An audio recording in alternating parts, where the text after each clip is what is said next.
Thank you for listening to Mormon Sex Info. This episode is an archived episode and is only now becoming publicly available. Mormon Sex Info relies on contributions. To contribute, please visit mormonsex.info. And now, please enjoy this episode.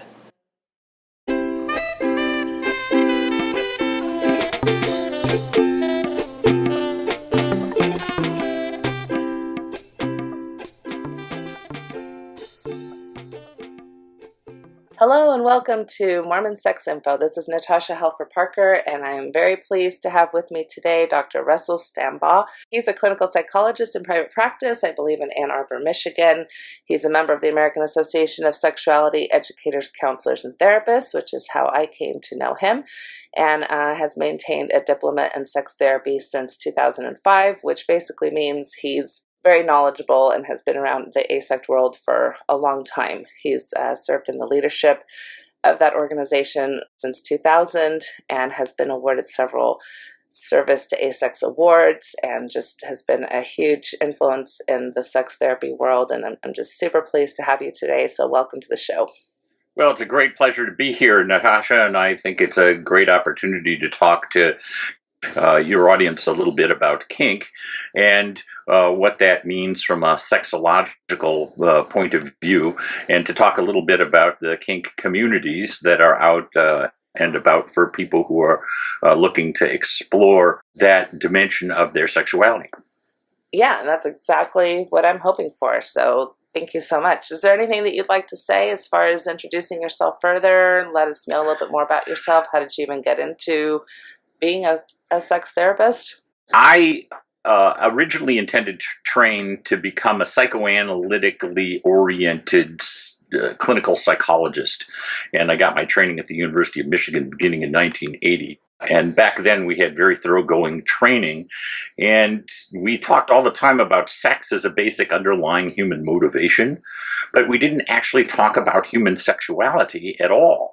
So everything anybody ever did was motivated by sex, but we didn't talk about hormones, we didn't talk about fallopian tubes, we didn't talk about sexually transmitted infections, we didn't talk about normal and abnormal human variations very much, despite the fact that we talked about psychopathology and underlying motives all the time. And on the basis of that dissatisfaction, having graduated from one of the very top clinical psychology programs in the country, I turned to AASECT for postgraduate training in human sexuality. And because sexuality has kind of been orphaned from academia, it's hard to get grants, it's hard to get money, it's hard to get institutional review for sexuality research for fear that people will be made uncomfortable by asking them sexual questions. And this is despite the fact that we have good sexuality research that says that people are perfectly comfortable not answering questions they don't want to. It was very hard for people to get careers within academia and not so easy to get training. There are only a handful of good university-affiliated programs. So my course to become involved with AASECT and to be a human sexuality expert only after completing graduate training is a very common story. Most people who are in AASECT train to become psychotherapists first, and then went on and got the additional expertise after they finished graduate work. That's right. So that's why I turned to AASECT, and it's that kind of stigma around sexuality that applies double for people who are into kink. And so I figured if I had shown the courage to resist having my career typecast and, potentially the potential disapproval of my colleagues who preferred not to study sexuality in graduate school, that I owed it to help this particular group become better understood within AASECT and within the larger society. And it's in keeping with that mission that I'm here today. Now, I also hold a position as the kink-aware professionals advocate for a group called the National Coalition of Sexual Freedom. And they're an advocacy organization who seeks to preserve people's sexual rights and freedoms regarding alternative sexuality in the United States. And in order to help people who might get in trouble with the law or might have psychological conflicts or discomforts associated with their kinks, we maintain a list of people who are educated about alternative sexualities and who will deal with it in a relatively non-judgmental way if you come in as a client. This is true for doctors. It's true for we have a list of lawyers, and of course we have a list of mental health professionals, and that's the group of people that are closest to my heart. And I provide training for those people so that they'll be better at treating kinky clients. And my final piece of introduction is that I run a blog called Elephant in the Hot Tub, Kink in Context. And if you Google that, it comes right up. Nobody else has the foolishness to have a blog called that. So you'll have no trouble locating it. And it has a long list of posts that describe what kink is and all kinds of issues in the world of psychotherapy that affect how somebody might be a better kink-oriented therapist. Okay. So that's my introduction. Does this make me an expert? Well, nobody offers a degree that says you're an expert in kink. This is the kind of thing you have to learn informally. And so I don't have a degree that says kink on it. I have a degree that says psychology on it. But after years of studying this, I do have contacts in the field and am generally accepted. And when NCSF offered me that position, I was very grateful because it really extends my reach. Wonderful. Thank you. So why don't we get right into what we mean by kink and what falls under that umbrella. Most of us come from what we would call in the sex field a heteronormative culture, which means that sexuality is accepted in ways that are considered normative to the culture, that are considered heterosexual friendly, but not necessarily anything else. And so why don't you spend some time just telling us a little bit about what these words even mean? Well, I think that's a great way of framing the question. What a kink is kind of depends on who we are. It's defined by social context. In common parlance among the heteronormative community, just everybody out there in the world, we assume you're heteronormative first because there's so many heteronormative people in society. Think a kink is just a quirk. It's a eccentricity. It's a funny wrinkle that makes you a little bit different than everybody else. And kink could be everything from preferring to have sex out in the grass under the stars rather than in a nice, comfortable bed, or it might be preferring some particular activity to the exclusion of all others. Perhaps all you ever want is oral sex. And so while oral sex is pretty common and we don't really think of it as a kink anymore, all you have to do is turn the clock back to 1950 and heteronormative people thought that oral sex was pretty extreme and would have called it a kink. So what a kink is, as the general public understands it over time, changes. And at different times, in different places, in different cultures, things that we accept as regular practice would be regarded as kinky then, including having sex looking at your partner in the eyeballs with the lights on back in Victorian times. So it matters where you are in time, where you are in place, what subculture you're a part of, how these terms are defined, and they're all kind of slippery. Kink is not quite a sexological term. So if we set our boundaries on professional sexuality, kink is a term that people out in the culture use, and we prefer terms like paraphilia or sexual variation. Paraphilia means that maybe it's some kind of pathology. And in fact, in the last 2 years, the American Psychiatric Association redefined paraphilia so that paraphilias aren't automatically a mental illness anymore. It used to be anybody who wanted something too extreme, too alternative, well, that was a disease. The APA, American Psychiatric Association, pulled back from that position when they issued their latest diagnostic manual. We don't really know where kinks come from for many people. They come from a lot of different life experiences. Some people learn them on the fly. Some people get imprinted on them by unusual experiences that happen early in their life. And so calling them a pathology seems too extreme in the modern context, and that context changed. And why I'm here today is to help people sort of define deviance down about alternative sexualities. If I use alternative sexuality as my sexological term, it means something that isn't the norm, a lot like kink means in the everyday social context. And by alternative, we mean sex that isn't oral sex, penis and vagina sex, kissing, cuddling, the heteronormative common activities. Now, in kink, about a quarter of the people are gay, bi, maybe 5% are trans, and the rest are presumed heterosexual in some way. So there's a wide variety of different people who are into alternative sexualities, and they aren't necessarily all one homogeneous group. By the time you get through looking at all the different things you or I might imagine are alternative, maybe half the people in the country are engaged in some kind of alternative sexual activity. But that doesn't necessarily mean that they don't do all the plain, ordinary things that heteronormative people assume they do. In addition, some people are exclusively kinky. They don't want anything to do with regular penis and vagina sex. Other people are like trisexuals, which is an old term from the 1970s. A person is a trisexual is somebody who'll try anything. They like a wide variety of different sexual experiences. All those things would be alternative sexualities. But the main alternative sexualities, the ones that people do the most, include BDSM, or bondage, discipline, sadism, and masochism. And that term is actually being phased out by the BDSM community in exchange for kink.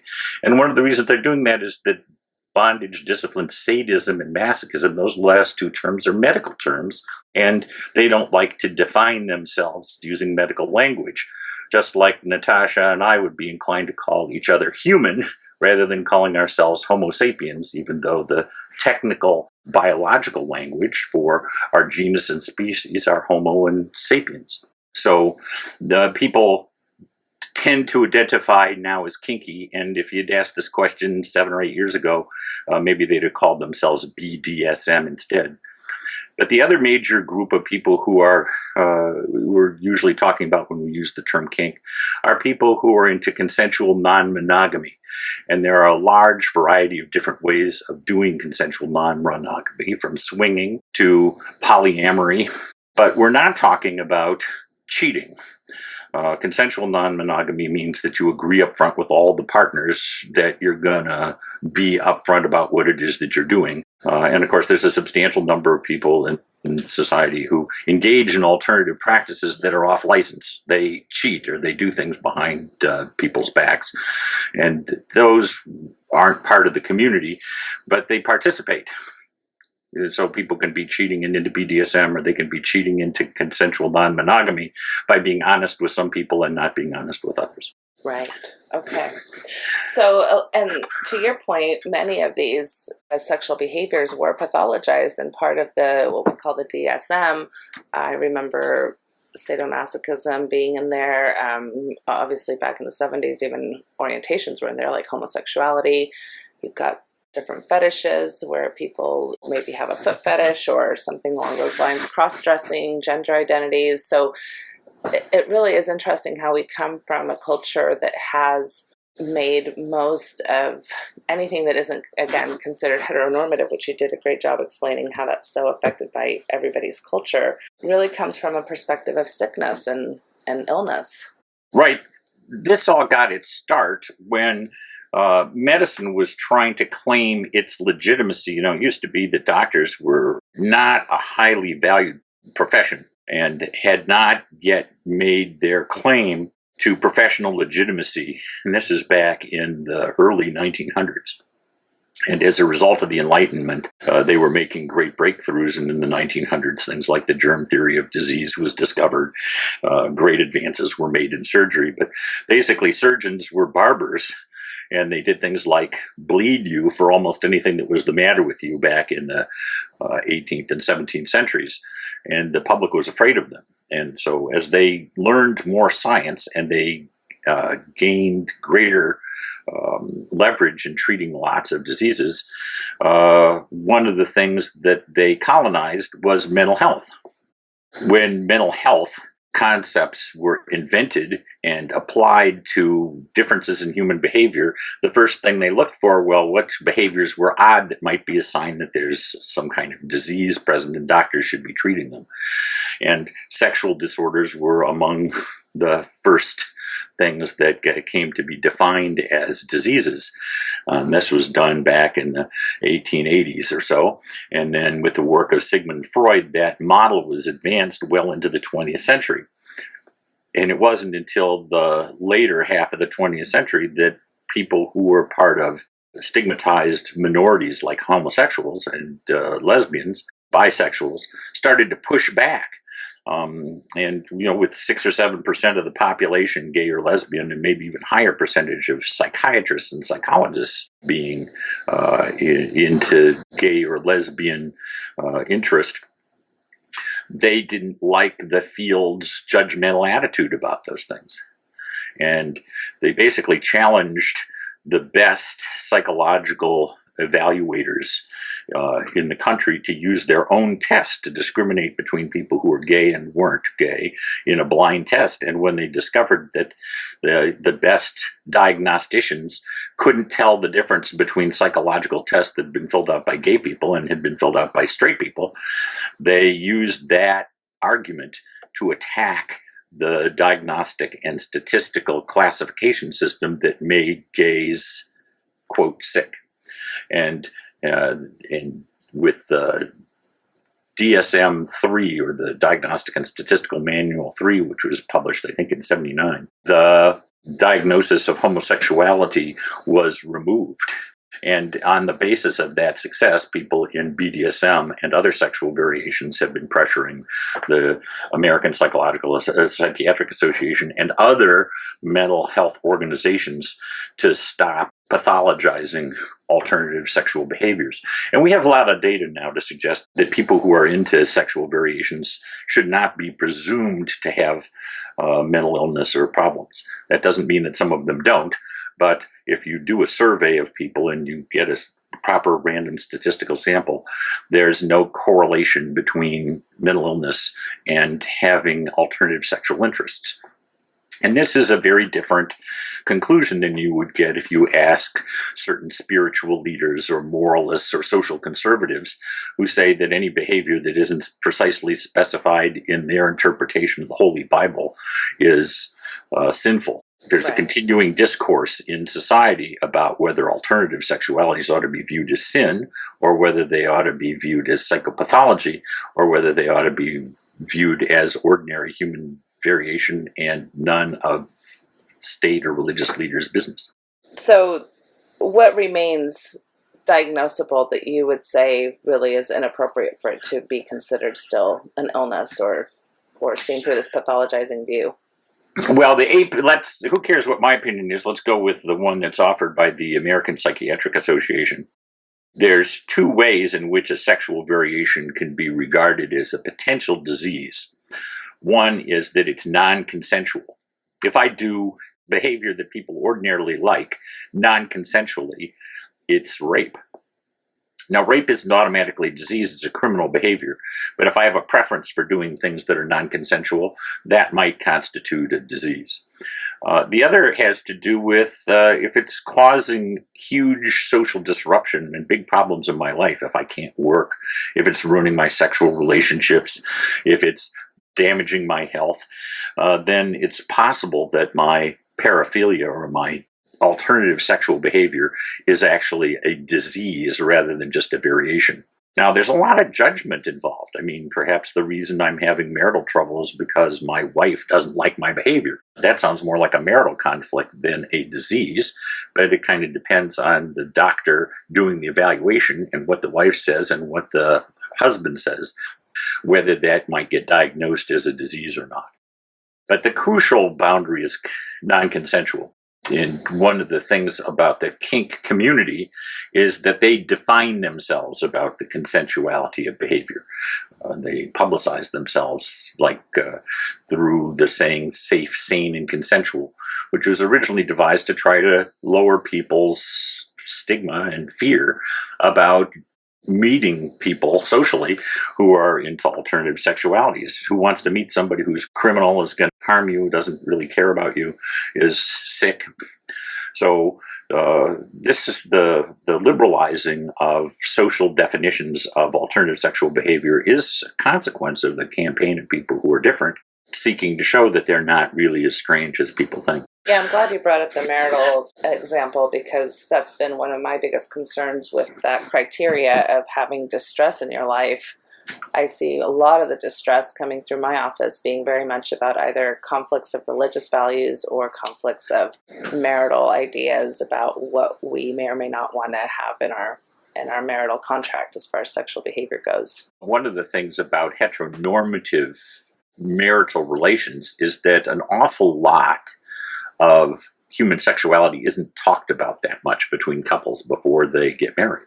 They make, in heteronormative society, the fantasy is that if you love somebody, you'll make whatever accommodation it takes. And if they love you, they'll make it too. And until you communicate about what it is that you really want and negotiate about things, you don't really know whether your partner is going to accommodate or not. And if you are worried that you might be crazy, or there's something wrong with you, or nobody would like you, or whatever you want is disgusting or sinful, you're not going to be inclined to bring it up. An awful lot of negotiating sexual relationships in this country, especially in the absence of good sex education about how to negotiate what you want, how to define what you want, and how to talk to somebody else about it, goes on with people making assumptions about how the other person is going to respond and fearing to have the actual conversation that it takes to get clear about whether you and your partner are sexually compatible. And this is true despite the fact that we've seen a huge rise in premarital sexual relationships between 1970 and now. It used to be that many people had sex for the first time only in the marital bedroom. And now that's much less common. So you would think that a whole bunch of negotiation is going on about sex.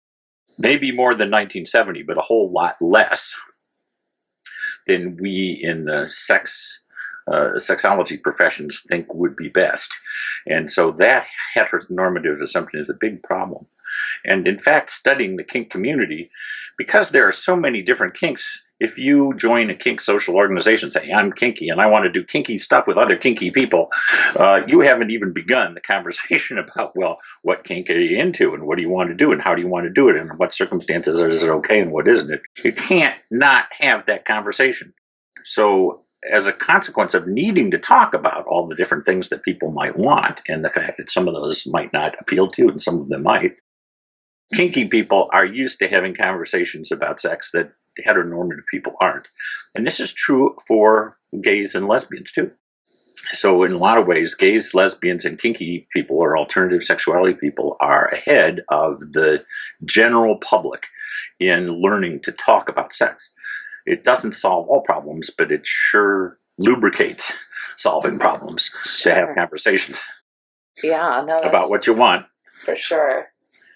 So you've talked a little bit about some of the misconceptions. So obviously something is either an illness or there must have been something wrong with you for you to have this type of sexual interest. Maybe there was some trauma in the past. I hear that a lot. Like, in other words, what happened to you? How did you become broken in this way? What would you add to that? Or what are other misconceptions that are commonly talked about from the public towards the kink community? So let's do a 3-point attack on that one. The first is that alternative sexual practices are uncommon between wanting to have multiple partners and wanting to do things that are regarded as somewhat unusual. Well, maybe half the people are into kink. So kink is a lot more widespread. Now, that doesn't mean that people identify as kinky. Just because I like to have sex on the kitchen floor doesn't mean I'm ready to go join a kinky sexual organization or that I want to do it with 17 partners at once or anything like that. But people having one special interest that's not common or another is extraordinarily common, and it's common for both women and for men. And, spreading that news is step one in helping people have conversations about it that determine whether they're more sexually compatible. The second one I've already addressed is that it is somehow automatically pathological. If you want something sexual that doesn't involve the consent, you want to be able to tie a woman up whether she says yes or no. then that probably is a real problem. In any situation in which you act that out, you're engaged in criminal behavior, and you're going to have an extraordinarily unhappy partner, and you're going to violate their human rights. In that situation, you have a problem with your sexual behavior, and you need to do something about it, and you're not going to find much help from the kink community, because nobody's going to say, well, of course you want to do things that people don't want you to do, and just go, good luck finding them. Those people are ostracized by the kink community every bit as much as they are by the heteronormative conventional community. Another fantasy is that you have to be sexually abused to be into alternative sexualities. That ever happens. I absolutely know cases in which people have repeated traumatic experiences. And sometimes that's constructive in the kink community, and sometimes it's not constructive, and people are putting themselves and other people at unnecessary risk to get sexual satisfaction that way. But a lot of people work out problems that they have in their life by doing things in their sex life. If you've ever had a fight and then had sex as part of making up for that fight, you realize that sex can help heal the hurts that happen to us and the rest of the world and the rest of our life. If you come home and you want to have sex as a way of releasing tension that you had after working all day under the pressure of a critical boss, it's easy to understand why that might help you feel better. Sexuality itself releases hormones that can help de-stress you. Lowers levels of cortisol, raises levels of oxytocin and other relaxants, and it can help you feel better. So it's entirely possible that somebody who's had a traumatic scenario, by reenacting that traumatic scenario in a controlled way where they feel like they can manage what they couldn't manage when they were younger, might be helpful. But that isn't automatically curative. And I wouldn't say, well, people should just go do BDSM and then they won't have to pay all those expensive psychotherapy costs to recover from post-traumatic stress disorder. It may or may not solve your problem, but that's a different issue than whether it might make it feel better. So people can get into kink for pathological reasons, and they might even get better as a result of being involved in their kink, or they might simply be on a hamster wheel where they keep doing the same thing over and over again. But it simply isn't the case that people have to be traumatized, abused, mistreated, or psychopathological to find satisfaction through sex and to solve problems using sex. Everybody does that some. It just doesn't have a very good press in our society. So those are my three conceptions. Yeah. And it seems like, especially with the addiction type of self-diagnostic tools that exist on the internet, one of my biggest concerns is that this is a question that is often posed. Do you use sex to cope or to deal with stressors in your life? And almost like saying, well, that's a bad thing to be doing. And I think that's a great way to use sex. So that's a really unfortunate kind of stigma of itself that we have, is what ways is sexuality useful in our lives? Well, Natasha, you really nailed it. I mean, I'm within 24 hours of my completing this interview with you, I'm going to be at an ASEX Summer Institute about redefining and reframing sex addiction, because of the poison in the sex addiction model that says that if you use sex for any other reason than passionate romantic love, it's somehow depraved or degraded or unhealthy or compulsion or something like that. There really are sexual compulsions in the world. I don't mean to suggest that they're all some fantasy or that it's wrong to ever feel like you want sex too much and that you're using sex in a way that isn't good. But to use the metaphor of addiction to chemical substances that have been introduced from outside of your system, like opiates or alcohol or nicotine, is a very dangerous model. It suggests that intense sexual attraction or sexual interest is pathological. And the fact is, it isn't necessarily pathological to want a lot of sex, and wanting sex intensely doesn't automatically mean that there's something the matter with you. Maybe you just like sex a lot. Or maybe you're at a phase in a relationship where you're anxious to cement the relationship, and spending lots of time with your beloved and being intensely sexual with them feels like the thing you most want to do in the world. It might be a problem if that person is unavailable or they don't want you or something like that. It's not that it can't be problematical, but it's not the same thing as an addiction. And one of the dangers of the metaphor of sex addiction is that somehow you're not in control and you're not responsible for your own sexual decisions. And most of our sexual decisions, we are mostly in control most of the time, even those of us who claim we're addicted. When some celebrity says, I'm not really responsible for this affair that I had because I'm a sex addict and I can't help myself, they're really trying to manage the social stigma that comes from having done something that they think other people disapprove of. Now, can you stop doing things that you disapprove of by going into a 12-step group or doing something to stop your sexual behavior? Absolutely, you can do that, and it might even work. It doesn't work terribly effectively, but you know what? Changing people's sexual behavior is hard, and no course runs freely and untroubled in your attempt to change your sexuality sort of against your natural impulses. You know, we have a hard time changing people who are genuine sexual offenders. We have a hard time changing what it is that we want to please a partner. And sometimes people do it effortlessly, but mostly they don't. But sex addiction is dangerous language. As you mentioned, some of these groups that do sex addiction treatment count any sexual alternative behaviors as proof that you're addicted. Well, it's not proof that you're addicted. It's a proof that you want something different than they imagine is the best case scenario of how sex ought to be. So it's a very value-laden process and has pitfalls. So let's get into maybe some of the common things that maybe I would see come into my office. Like you said, this kink is a wide spectrum, and many different things can apply to that language. Just as simple, something I think is pretty common is a slap on the behind or something while we're having sex, spanking or something like that many people might enjoy.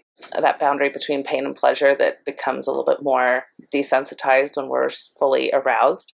So let's talk about, in particular, I would say BDSM and fetishes. Those seem to be the two that come through my office the most, and a lot of shame usually around those issues or misunderstanding of what they mean and how they might present and how couples can negotiate those types of behavior if they're interested in them. So let's look at BDSM first, and then we'll take a look at cross-dressing, and then we'll take a look at fetishes. And then if you have some other things you want to talk about, we'll look at those. That sounds great. The term BDSM is meant to capture 6 dimensions of power exchange and sadomasochism. Bondage and discipline has to do with the delights in tying somebody else up or being tied up and losing some portion of control over how you respond. In some ways, it's like putting a cork in a bottle of soda water and shaking it up. The sense is that you get more pressure, more excitement, more intensity by engaging in somewhat risky behavior or giving up control, getting rid of the sense of personal responsibility, something like that. The fun in doing that to somebody else could be the imagined mental state that you're able to provoke for somebody else, or it could be the sense that you somehow have control over another person while you're doing that. Discipline sort of refers to physical punishment and imposing your will on somebody else. All of us have experiences of discipline as a consequence of the fact that power relationships between parents and children are highly asymmetrical. Children don't spank parents. Children don't send parents to the corner. If you don't like the way your teacher taught your geometry lesson, you can't really report her to the principal. But if you don't do your homework, the teacher can report you. Power relations in society are asymmetrical. And so discipline has to do with the formalism around those things and people getting off on ritual about that. Sadism and masochism have to do with the pleasures associated with pain, giving pain and receiving pain. And I think for most people who are giving pain, there's a kind of an empathy or an imagining what it feels like for the other person. And for people who are more into the masochism dimension, the fact is high arousal can be experienced as pleasure and can be experienced as pain and can be experienced as an altered state. And so lots of people who are into BDSM are pursuing altered state experiences. Then the middle dimension, D and S, dominance and submission. In order to be cooperative social animals, humans don't just want to dominate and have power over others, but we also are neurologically capable of needing or enjoying submission. We don't all want submission or want dominance as much as others do, but it's very socially controlled where we get to play at those things. If you're boss, your employees don't get to dominate you. And if you are the lowest person in the totem pole in your organization, you don't get to dominate anybody ever. You're always at the bottom of the food chain. And this is a place for people to go play and have some kind of control over those things and play the way they want with them, rather than having the social rules prescribed for them by the larger society that they take part in. So people who want to play with those things want to try them out. Now, in BDSM, it's not always possible to negotiate with somebody that they will do what it is that you want to do with them. And that's not a big problem if you're just in a social relationship and you're not married to them and you haven't promised that you're going to love, honor, and obey them, or that you will always cleave to them, or other language that come from our spiritual origins that suggest how relations with intimate partners ought to go. So the biggest thing that comes into many therapists' office are partners who want different things. That's a lot easier to negotiate in the BDSM community than it is to negotiate with people who come in with heteronormative assumptions in conventional marital relationships.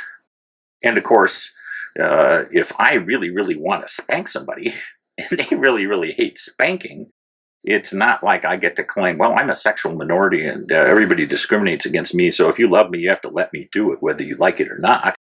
Isn't a loving request to make. My partners, if I love them, dislike being spanked has to be co-equal with my desire to have the opportunity to spank somebody. And so in that situation, it's not hard for people to get into a bind where it seems like a zero-sum game, where anything I gain, the other person loses, and anything they gain, I lose. That's a very bad situation to be in, because our assumptions about heteronormative relations are that if you love somebody, they'll give you anything and everything you want. So desired differences are a very thorny problem for sex therapists and counselors, mental health counselors in general. My training for people who encounter these things is not to assume that simply because a behavior is not heteronormative, that it's an alternative behavior, that it's automatically bad.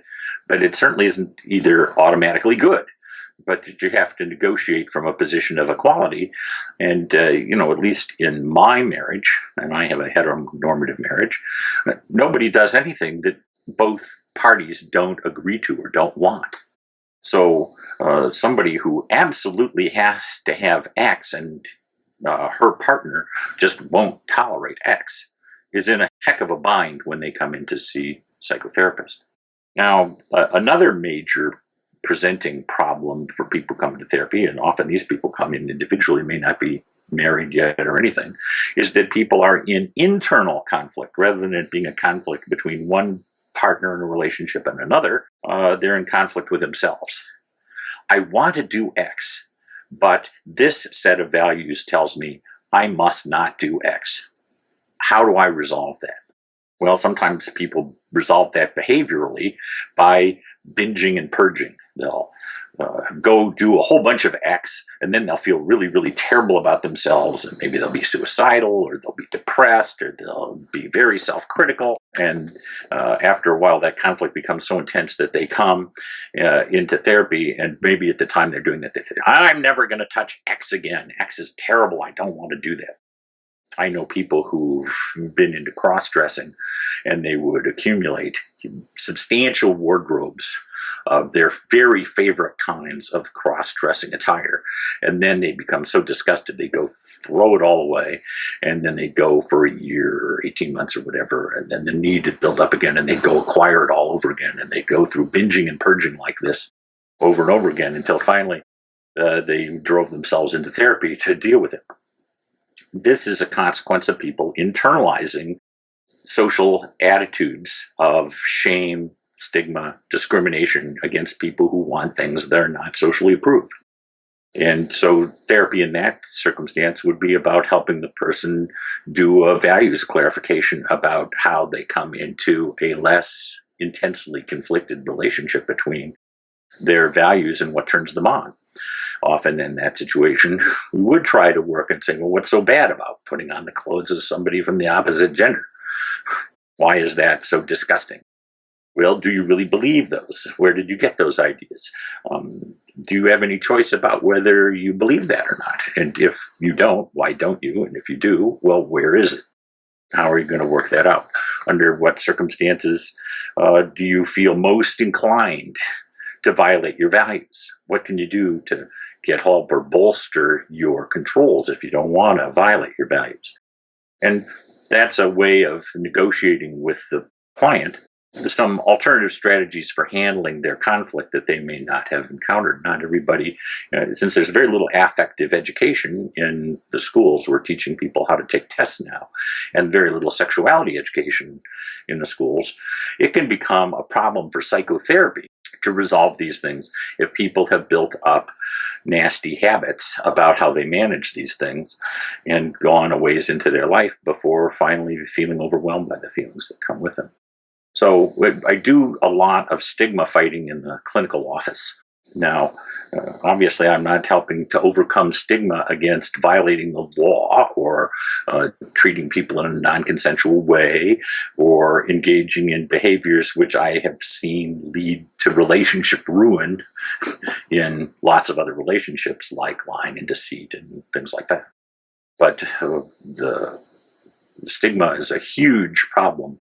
And almost anybody, if you catch them at the right time, who's into alternative sexuality, could look like they'd flunk the DSM criteria about having a paraphilia when they're struggling with, well, how do I go home living cross-dressed as I do in San Francisco to my conventional family in St. Louis?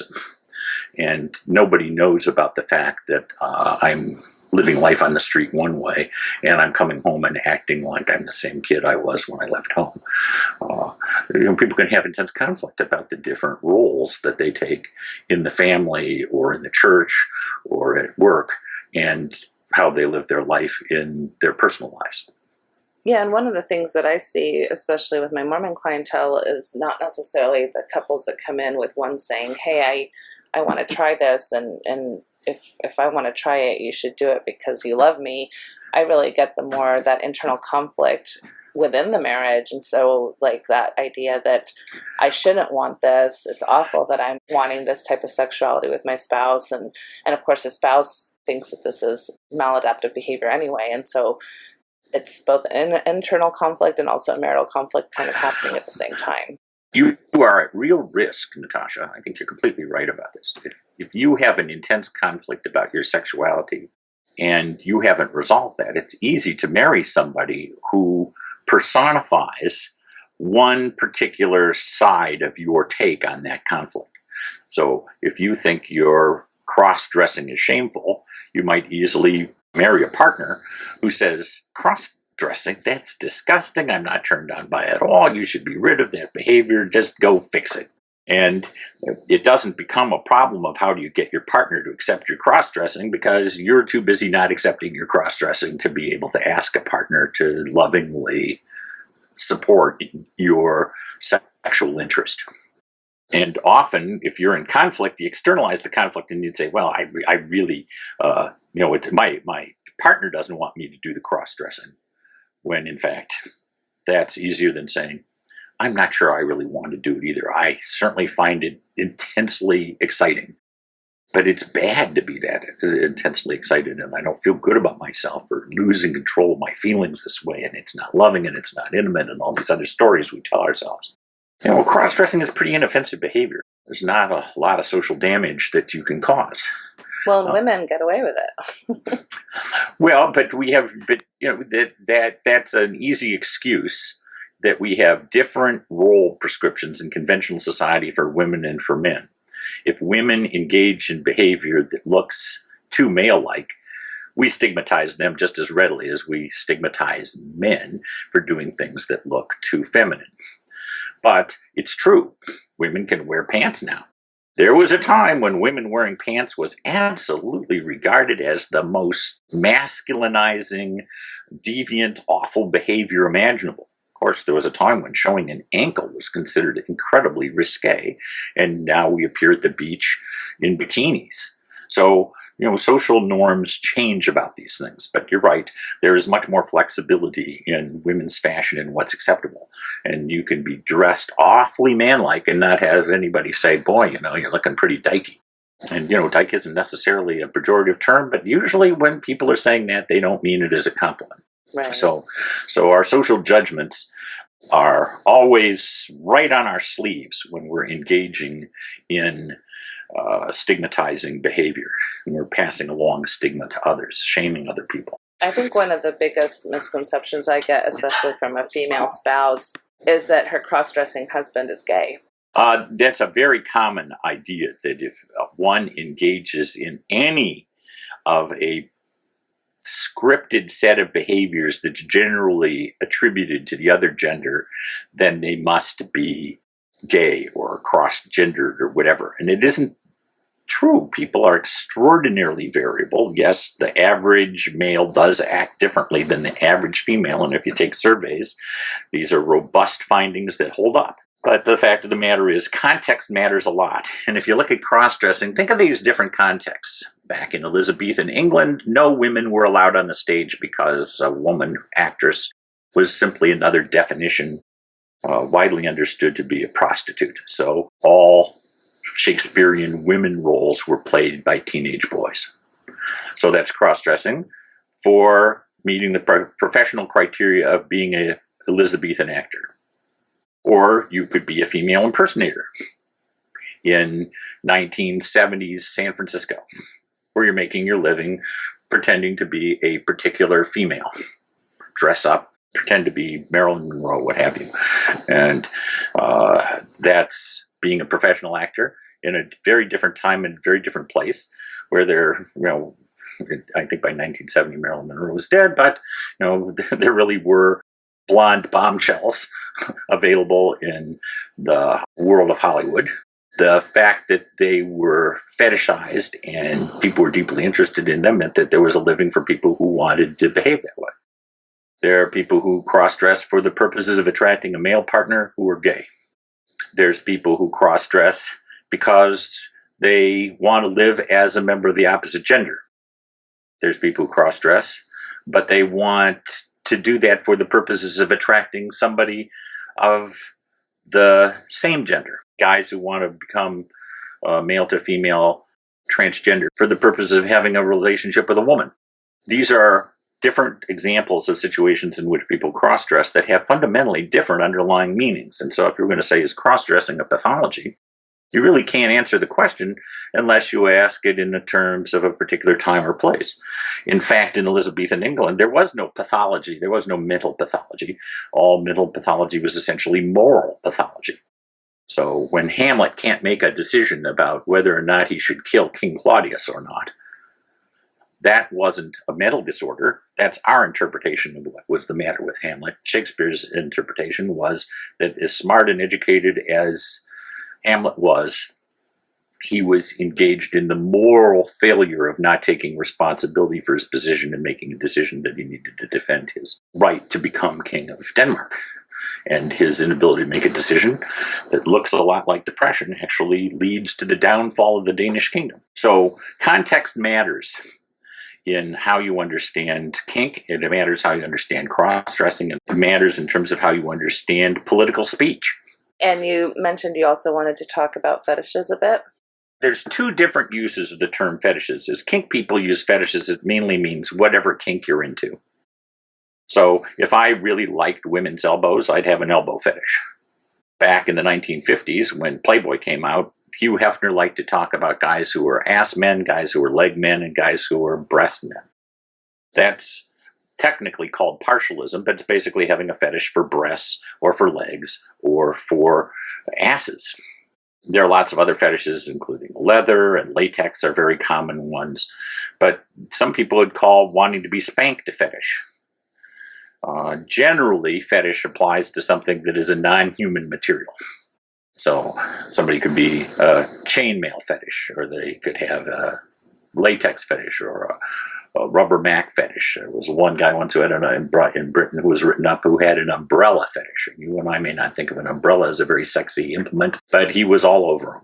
About the 1970s, there was a kind of divergence in the language between fetish as this exclusively focused, laser-like, intense desire for something that substituted for wanting to have regular coitus or penis and vagina sex. And that was regarded from the beginning of sexology as a pathology. Anything that got in the way of reproduction was bad news. That must be an illness. It was morally or evolutionarily degenerate. And frankly, it's a big social disadvantage to have a fetish where you're really turned on by something that everybody else isn't turned on by.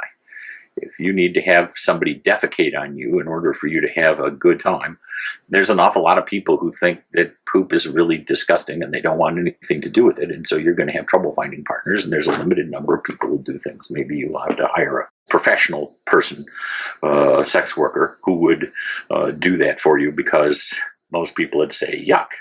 And just because there are procedures about how you could go about that to minimize disease and still get your fetish on, doesn't mean that there are a lot of people who would be willing to do that. And, if somebody isn't really into doing that to you, where's their sexual satisfaction in going through the motions of doing something that they don't really like? But in the 1970s, Alex Comfort wrote The Joy of Sex, and his perspective on fetishes was exactly the opposite. If there's something that really turns somebody on, well, why not use it to turn them on? I mean, after all, you want to have sex with them, right? So this is like the royal road to getting somebody incredibly hot really quickly and easily. If somebody likes black lingerie, well, lose the white lingerie, and when you want to have sex, wear black. How hard is it?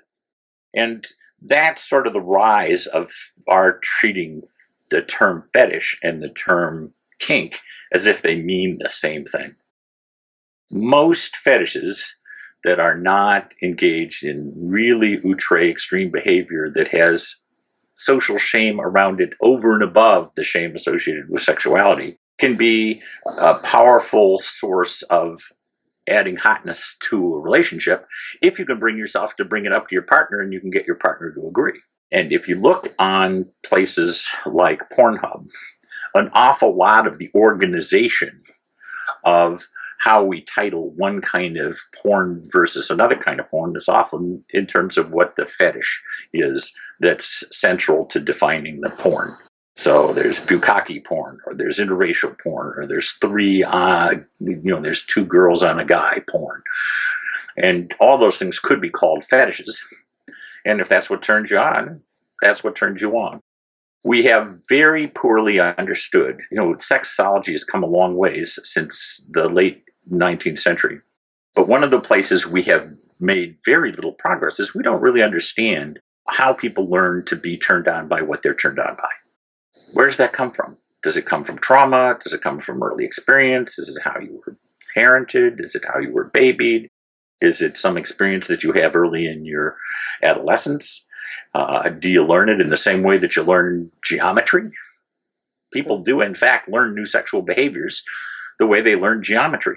Otherwise, we would never have been able to teach anybody to use condoms in the face of the HIV crisis. And it wasn't that easy to teach people to do that.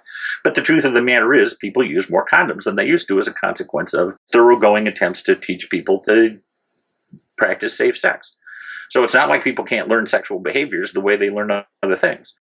And of course, we're terrified as a society that if people talk about deviant sexual behaviors, alternative sexual behaviors, transgressive sexual behaviors, goth or necrophilia or wanting to have sex with animals or dressing up as cartoon characters and wanting to have sex that way, if those things are talked about, other people will say that, say, oh my gosh, that's sexy, I want to try that. And then people simply learn the same way they learn about current events. I can't promise that nobody learns that way. It's possible that somebody will try a new kinky behavior as a result of listening to this radio program that they wouldn't have tried otherwise, because I said, it's really not crazy, and maybe you should try it and see if you like it. And, it's a good idea to educate yourself about the sexual behavior that you're interested in so that you can do it in the safest way that's consistent with your desire and the risk you're willing to take to enjoy yourself. Even though we don't know much about why things turn us on to begin with, aren't we pretty clear that once things do turn you on, it's pretty hard to turn that off?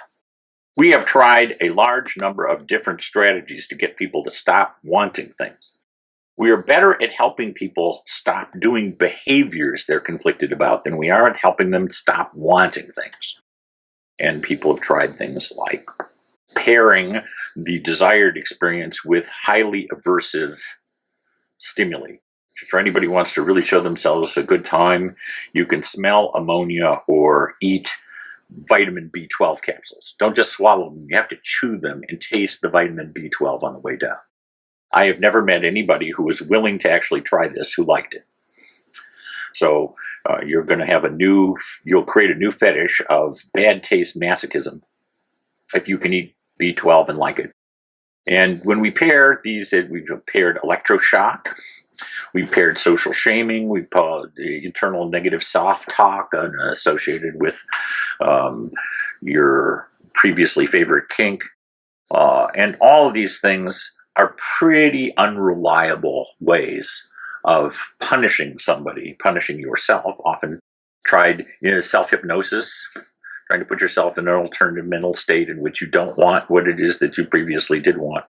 And it's not like these things never work, but none of them work reliably enough that the American Psychological Association and the Association of Clinical Social Workers and the American Psychiatric Association haven't said that reparative or conversion therapies that are designed to change what people desire, and especially to change their orientation or whatever have their self-identification of in terms of what sex they want, is basically it's immoral and it's a boondoggle. It's a boondoggle because it's not effective, and it's immoral because people have a basic human right to express their sexuality, and to train or punish them or to promise something and call it therapy to forcibly change that is an abuse of your power as a clinician.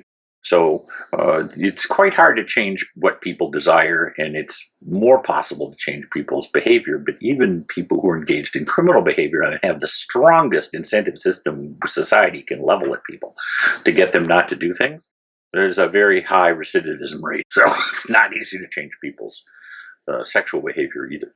Nonetheless, there are lots of people who do refrain from engaging in second episodes of criminal sexual behavior. Maybe some 35% or so stop altogether. But that's not a very high rate of success.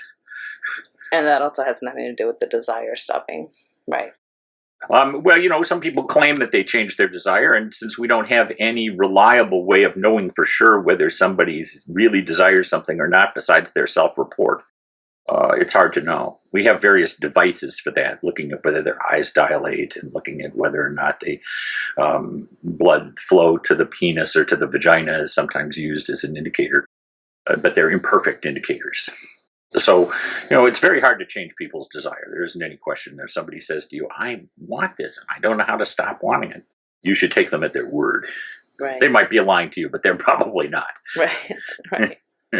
So maybe ending on that note, because I know you've been with me for a while here, how do we start talking to couples about these types of things without the classic meaning ruts of, well, if you loved me, you wouldn't have this desire, right? Or if you loved me, you would do this for me even though it grosses you out. Or if you loved me, ... Well, I spend a lot of time attacking romantic idealization, and it's not because romantic idealization is nice, but as a corset, it's awfully tight. It constrains people to assumptions that they can't necessarily meet. And so if we're going to be accepting and we're going to give people as much autonomy and as much choice as we possibly can about what they want to do, we need not to amp them up with assumptions that if they really love somebody, that it fixes everything. Just so you know, if you get cancer, love isn't going to cure everything. You also need medical treatment. Cancer does not just get cured by love alone. It isn't cured by prayer alone. It's cured by a combination of medical intervention, following through in the medical intervention, doing your homework, and having social support while you do that. So it's not like love doesn't matter. Love does matter, but it doesn't cure all ills, and it doesn't make all sexual differences go away. And if somebody loved you, they would not commit bank robbery with you. So given that assumption, so we attack that. The other thing I attack is the idea that heteronormative conventional assumptions always work. Heteronormative conventional assumptions work for a lot of people a lot of the time, but you might not be one of those people. That isn't automatically proof that you're morally wrong. The third thing I attack is the assumptions behind social conservatism that say the right way to do this was determined, 1400, 2000, 3000, 5,000 years ago by the norms of some other social group that are written down in this holy book. If you look at the Bible talks about bondage, it talks about slavery, it talks about owning other people's work for life, not just temporary slavery, but permanent slavery. It talks about polyamory. It talks about polygamy. It talks about being able to kill your daughter if she doesn't do what you want. There's a lot of things that are in the Bible that we don't actually practice anymore. Doesn't matter how deeply you believe in the Holy Bible. You can't murder your daughter because she won't refrain from marrying who you want. They might have been able to do that back in old Judea, but they can't do it here now. That's murder. So values change, and you get to decide which ones you want. If you want to murder your daughter if she marries the wrong person, you are in the wrong place. You may have to go live in Pakistan, where honor killings are not quite legal, but they're not prosecuted. Right. So social context matters, and it does make it hard for people to reconcile to these things they want to believe. And if you don't want to engage in a sexual behavior because you think it violates your values, that might hurt your partner's feelings. But if that's what you need to do to be yourself, then you should be free to say, no, I can't do that. I love you, but I still am not going to do X. Those things we have to negotiate in therapy, but we can do that without having to blame people, without having to go on public TV, on a reality show and say, look at this celebrity. She's into this and she can't stop. Isn't that terrible? Yeah, it's either my fault or your fault scenario, right? Versus maybe we just have some differences here that are difficult. Well, blaming and shaming don't work very well. I mean, look at trying to shame certain political leaders from speaking in ways that we don't think are proper in our political system. Have they stopped talking that way? Right. They don't stop doing that. This isn't about sex, particularly. It's about using shame to stop other people. And, shame is probably better than using an AK-47 to stop somebody. But the fact remains that if we're going to have a free society, we have to tolerate people being different and find what's wonderful about their difference. What's wonderful about the differences in BDSM is that people really talk about consent. Consent really matters. People get it, that they really need to talk to each other about what they want. Conventional, heteronormative sexual relations can gain from learning that about BDSM, even if the people who are observing the BDSM never engage in any kinky behavior at all. Just talking matters. Well, thank you. That's been a great overview. Is there anything I'm not asking you that you want to make sure that I include as far as this conversation is considered? Well, I'd love to be asked back, but beyond that, I think I encourage people to go to the website if they're interested in this. There are great resources available if you're interested in learning how to do particular kinky things. There's kinkacademy.com and kinkuniversity.com. There may be a fee associated with these things, but they are instructional videos about how to do kink things safely. Some kink things are entirely safe to do and anybody could do them and there's no need to worry. You probably won't kill somebody with a hairbrush. But it's a really good idea to learn how to spank properly because there are places on the body where you're going to heal a whole lot less well, and you could easily do more damage than you want to. Pouring hot wax on somebody could be amazing fun, but if you don't know how much hotter the wax is if you're pouring it from 1 inch than if you're pouring it from 8 inches, you're not going to be very good at it. So some of the things that turn people on are a little bit risky. Some of them are a lot risky. And going online and learning about what it is that you want to do before you do it is a really smart strategy. And instead of just tying somebody up and finding out that you strangled them, there's things you really can't do. It's really sexy in Westerns to see somebody use a single-tailed bullwhip to rip a woman's blouse off at 10 feet. Just between you and me, this isn't something that 1% of kinksters are able to do. It's extremely skilled behavior. You might as well be one of those guys who throws knives at a woman on a spinning disc as a stage show. The chance that you're going to be able to do that the first time out and not puncture flesh isn't very good. So some things require real skill, and not all kink behaviors are entirely safe. Right. So learning about what you're going to do before you do it is a really smart idea. And of course, consent needs to be a continual process. And I could have spent the entire hour talking to you about the importance of consent and how you talk about consent so that it really matters. Because consent is not something that can be assumed. Right, for sure. No, and I think that's, whether I bring you back on or somebody else, I think that'd be a great podcast to do as well, as one on consent. That goes hand in hand with everything I've talked about here, is teaching consent. And if there's anything that heteronormative people need to know more about, it's consent. So it's not just the kinky people who need it, everybody needs it. And I really appreciate your talk about shame, because, with it not being a very effective tool to either shift behavior or teach sex, because I think whether in Mormonism or overall culture, that's been a very classic go-to, unfortunately, due to, I guess, our own anxieties around sexuality, especially as parents or spouses or anybody who's got some skin in the game as far as what's happening. Well, as a shaming technique, my first step is not to point the finger at anybody. It turns out we're all vulnerable to using shame because we think, how can I stop somebody? Well, I can't use force. That's prohibited. So what's the strongest medicine I can apply that doesn't involve coercion? And shame is often the thing that comes first to mind. And yet, as a therapist, I get to see the negative consequences of shame. If there are positive consequences to shame, I never get to see those. Right. So I certainly wouldn't pick on any particular religious group. I remember in my training, we'd have clinicians sitting around talking about Catholic guilt, and we talk about Jewish guilt, and we talk about Protestant guilt, and everybody would sort of compare guilt about whose guilt was worse. And of course, the answer is all of the above. Right. And I think the same thing is true about shame. We all use it to some extent, and the question is, how do we accomplish what we want to do without it? Right. Yeah, often good intentions, not great results, for sure. Yeah, well, that's another important thing you learn in kink, is just because you want something to go well doesn't mean that it does. Right. So good intentions are better than bad intentions, but they're necessary but not sufficient. Right.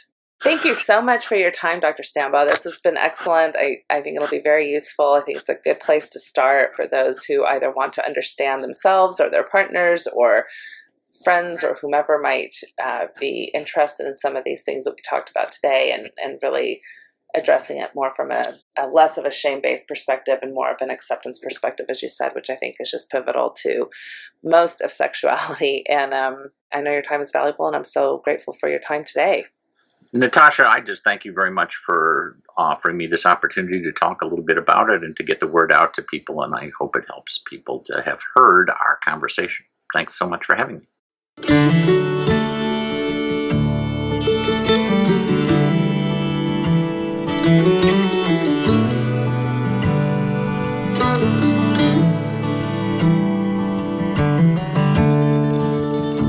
We took the long road home, turned minutes into miles, and as the evening traveled on, the sunset bathed your smile. We stopped beneath the desert stars, wrapped in each other's arms. Was as simple as I love you, an ordinary, extraordinary ordinary truth.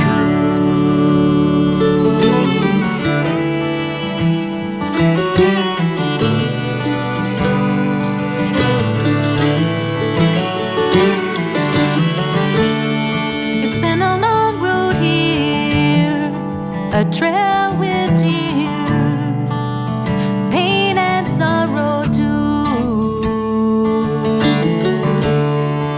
But through every storm we traveled on like lovers do. And if sometimes we fell apart, we always came back home. Was as simple as I love you, an ordinary, extraordinary truth.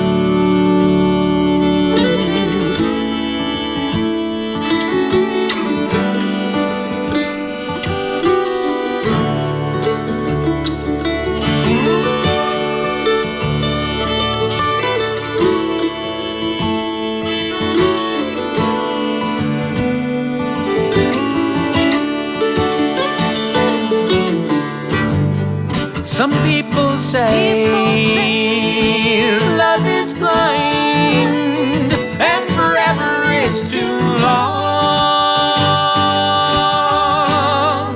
But I see your eyes in every sunrise. Can't imagine life alone.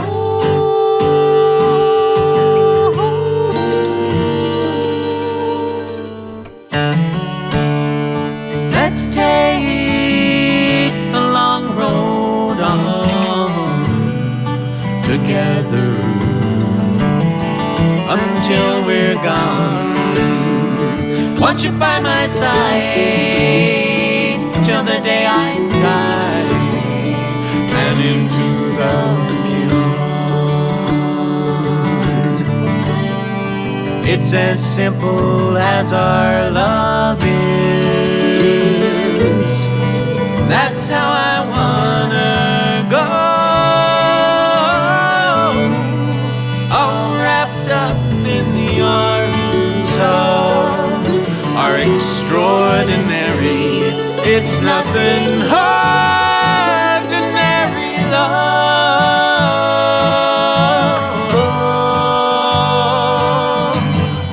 Ordinary. No, it's extraordinary.